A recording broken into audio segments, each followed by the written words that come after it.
اللہ اللہ اللہ اعوذ باللہ من الشیطان الرجیم بسم اللہ الرحمن الرحیم۔ خواتین و حضرات السلام علیکم ورحمۃ اللہ وبرکاتہ و مغفرتہ۔ بالکل جو ستیلی ماں ہوتی ہے، یعنی ہمارے والد کی جو منکوحہ ہیں، وہ ہمارے لیے محرم ہوتی ہیں اور ان سے حرمت ابدیہ ثابت ہوتی ہے کہ اگر والد صاحب کا انتقال ہو جائے تب بھی اس خاتون سے نکاح نہیں ہو سکتا۔ تو چونکہ حرمت کا رشتہ قائم ہو جاتا ہے، اس لیے والدہ اپنے ستیلے بیٹے کے ساتھ حج یا عمرے پر جا سکتی ہیں۔ پھر یہ ولاگ جو ہیں وہ چونکہ مختلف چیزوں کے بنائے جاتے ہیں، اچھے بھی ہوتے ہیں، برے بھی ہوتے ہیں، تو اگر کوئی پازیٹیو ہے اور مطلب یہ کہ یعنی کوئی اچھا ثواب کا کام ہے تو پھر تو بہت ہی اچھی بات ہے، اور نہ ثواب ہے نہ گناہ ہے، جیسے بتایا بچی نے کہ محلے کے بارے میں یا جانوروں کے بارے میں بہت سارے لوگ کر لیتے ہیں، سینریز کے بارے میں، پہاڑوں کے بارے میں، تو یہ مباح کہلاتا ہے، نہ گناہ نہ ثواب۔ ہاں اگر اس میں کوئی ناجائز امر دکھایا جائے، اس میں کوئی گناہ کی ترغیب ہو، جیسے کہ آج کل لوگ بالکل پرواہ نہیں کر رہے ہیں صرف چند ٹکے حاصل کرنے کے لیے۔ اچھا بعض غیر مسلمین کر رہے ہوتے ہیں، اب ان کے ہاں تو یہ پابندیاں نہیں ہیں، لیکن مسلمان جب ان کے بارے میں سنتے ہیں کہ اس نے یہ مطلب ٹک ٹاک کے ذریعے اتنا پیسہ کما لیا، اس نے اس کے ولاگ بنا بنا کے ایک لینڈ کروزر خرید لی، تو پھر ہمارے مسلمان سوچے سمجھے بغیر کہ یہ چند ٹکے اگر آپ کو حاصل ہو بھی گئے کتنے عرصے آپ کو نفع دیں گے۔ جتنا یہ اس طرح کی مشتبہ اور ناجائز چیزوں کے ساتھ آپ مال کماتے ہیں، وہ اپنے ساتھ آفات، بلیات، اللہ تبارک و تعالیٰ کی رحمت سے دوری بھی لے کر آئے گا۔ یہ دیکھ لیجئے گا آپ، بیماریاں، پریشانیاں، ڈپریشن اور دوسری اور آخرت کی بربادی۔ تو اب آپ دیکھ لیں کہ ہمارے مسلمان بعض اوقات تو ایک والد ہے وہ اپنی بیٹی کے ساتھ ناچ رہا ہے، بیوی اور شوہر ناچ رہے ہیں، مائیں ناچ رہی ہیں، بوڑھے شخص ناچ کر چاہتے ہیں کہ کچھ ارننگ ہو جائے، اور اسی طرح بچیوں کو اس کام پر لگا دیا گیا کہ اپنے جسم کی نمائش کے ذریعے آپ جتنا کما سکتی ہیں کمائیں۔ تو یہ خرابیاں معاشرے کے اندر رائج ہو گئی، اور دنیا کی محبت اتنی غالب ہوئی کہ اب نہ ہم اللہ کی پرواہ کریں، نہ رسول کی، نہ ہمیں بری موت یاد ہو، نہ عذابات قبر، نہ میدان محشر کی ذلت رسوائی، نہ جہنم کا عذاب۔ اور یہ اس کی ایک آفت، آخری بس میں بات کرتا ہوں، اتنی بڑی آفت ہے کہ جب کوئی اس راہ پہ چل پڑتا ہے اور اس کو دنیا کی آسائشیں حاصل ہوتی ہیں، عارضی شہرت حاصل ہو جاتی ہے، اس کے لائف سٹائل چینج ہو جاتا ہے، پھر اس کو یہ تمام باتیں اتنی بری لگتی ہیں کہ معاذ ثم معاذ اللہ بعض لوگ شریعت کو گالیاں دینا شروع کر دیتے ہیں، دینداروں کو گالیاں دیتے ہیں، کیونکہ محبت ایسی جکڑ دیتی ہے، ایسا ان کے لیے دنیا کی چیزیں شیطان مزین کر کے دکھا لیتا ہے۔ وہ کہتے ہیں آخرت پھر دیکھ لیں گے، برباد ہوتی ہو، دنیا آباد رہے، اور پھر جھٹکا کھا کے جب وہ مرتے ہیں تو کوئی ان کی قبر پہ آنے والا نہیں ہوتا، ان کے لیے ہاتھ اٹھا کر دعا کرنے والا نہیں ہوتا۔ جتنی بھی آپ کی فالوونگ ہو، جتنے بھی آپ کی ویورشپ ہو، آپ مر کر دیکھیں ایک آدمی بھی ہاتھ اٹھا کر دعا نہیں کرے گا، بلکہ 4 گالیاں بکیں گے کہ اے مر گیا اچھا ہوا۔ ایسے ہی ہو رہا ہے۔ تو اس لیے خدا را آخرت کو پیش نظر رکھیں، پازیٹیو چیز بنا کر اگر آپ ارننگ پازیٹیو قسم کی کرتے ہیں تو اس کی گنجائش نکل سکتی ہے، لیکن خراب چیز کبھی بھی نہ کریں، اس طرح آپ کے لیے گناہ جاریہ بھی ہو سکتا ہے۔ میں نے میسج کیا تھا کہ کسی نے یوں کہا کہ وہ تراویح نہیں پڑھتے، تو ان سے پوچھا کیوں نہیں پڑھتے؟ کہنے لگے ہم اس لیے تراویح نہیں پڑھتے کہ اللہ نے قرآن میں کہیں نہیں فرمایا، نہ حضور صلی اللہ علیہ وسلم نے تراویح پڑھی ہے، اور پھر انہوں نے ایک اور ناپاک جملہ کہا کہ زیادہ عبادت کرنے کے چکر میں کہیں شیطان نہ بن جانا، جیسے شیطان نے زیادہ عبادت کی تو لعنت کرنے والوں میں سے ہو گیا، معاذ اللہ۔ کیا حکم شرع ہوگا؟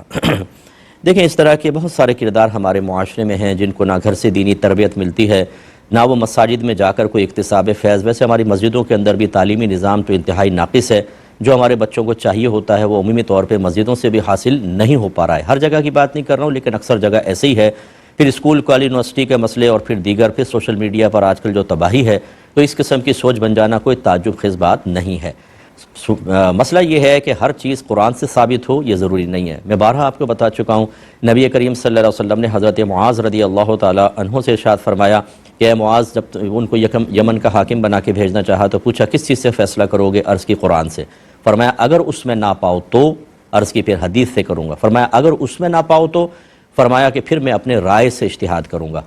یہ اگرچہ جو سوال ہے تو عبادت کے بارے میں ہے اور وہ شرعی احکام کے بارے میں تھا، لیکن جو میں نے دلیل کے طور پہ اس کو پیش کر رہا ہوں اس کی وجہ یہ ہے کہ یہ تو واضح ہوا کہ سرکار نے فرمایا فَإِن لَمْ تَجِدْ، اگر تم قرآن میں وہ چیز نہ پاؤ تو۔ اس کا مطلب ہے کہ ہر چیز قرآن کے اندر موجود نہیں، ہر عبادت کا ذکر قرآن میں نہیں ہوتا۔ عید کی نماز کا کہاں ہے قرآن کے اندر ذکر؟ یہ تو حدیثوں میں ہے، تو لہٰذا پھر حدیث کی طرف آتے ہیں، اور حدیث میں آپ دیکھیں گے تو بالکل نبی کریم صلی اللہ علیہ وسلم نے تراویح پڑھی ہیں، لیکن باقاعدہ رمضان کی تمام راتوں میں نہیں پڑھی، اور اس کی وجہ خود بیان فرمائی کہ اگر میں لگاتار یہ تمہیں نماز پڑھاتا تو تم پر واجب ہو جاتی۔ اس وجہ سے مطلب یہ معاملہ ہوا، ورنہ صحابہ کرام علیہم رضوان کو دیکھیں کہ انہوں نے باقاعدہ تراویح پڑھی، اور حضرت عمر فاروق رضی اللہ تعالیٰ عنہ کے دور میں باقاعدہ امام مقرر کر کے تراویح کی جماعت کا اہتمام کروایا گیا،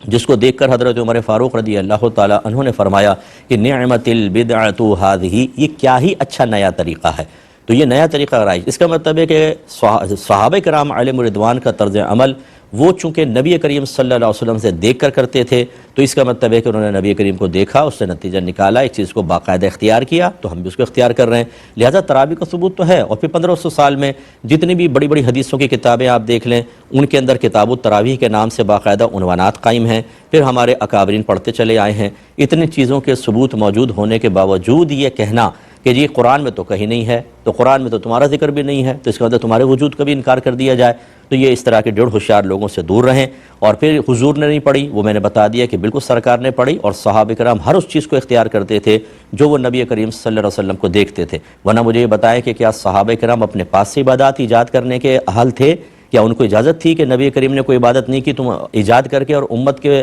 اندر رائج کر دو؟ ایسا تو نہیں ہے، وہ پہلے نبی کریم کو دیکھتے تھے پھر اختیار کرتے تھے، لہٰذا یہ خیال بھی غلط ہے۔ پھر جو آخری ایک ناپاک جملہ ہے کہ زیادہ عبادت کے چکر میں نہ رہو ورنہ کہیں شیطان نہ بن جانا، کیونکہ شیطان زیادہ عبادت کی وجہ سے لعنت کا مستحق ہوا، بالکل نہیں، غلط خیال ہے۔ شیطان تو زیادہ عبادت اور علم کی وجہ سے بہت بڑا مقام و مرتبہ حاصل کر چکا تھا، اسے کیوں زمین سے آسمان کے اوپر لے کر گئے؟ ورنہ جنات کا تو قتل عام کا حکم دیا تھا، ان کی سرکشی بڑھ گئی تھی، لیکن چونکہ یہ موحد تھا، یہ عبادت گزار تھا، اس وجہ سے اللہ تعالیٰ نے اس کو مقام و مرتبہ دیا ہونے کا سبب،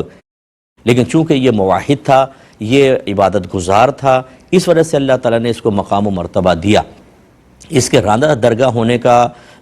سبب اس کی کثرت عبادات نہیں تھی، بلکہ اللہ تبارک و تعالیٰ کے حکم کی نافرمانی، ایک نبی کی تعظیم نہ کرنا، علم کی توہین کرنا، یہ چیز سبب تھی، اور یہ صاحب جو ہیں یہ انہی تمام کاموں کے اندر مشغول ہیں، لہٰذا یہ استدلال بھی بالکل غلط ہے۔ زیادہ عبادت سے تو شیطان لعنت کا مستحق نہیں ہوا تھا، اس لیے اس قسم کے لوگوں کے ساتھ ہرگز نہ بیٹھیں۔ ویسے میری ہمدردی ان کے ساتھ ہے، میں مطلب یہ نہیں ہے کہ ہم ان کو دھتکار دیں گے، کوشش کریں گے کہ ان کے ذہن سے بھی یہ غلط خیالات نکلیں، یہ توبہ کریں، نادم ہوں، اور جس طرح اس طرح کے جملے کہہ کے شیطان کی مدد کی تھی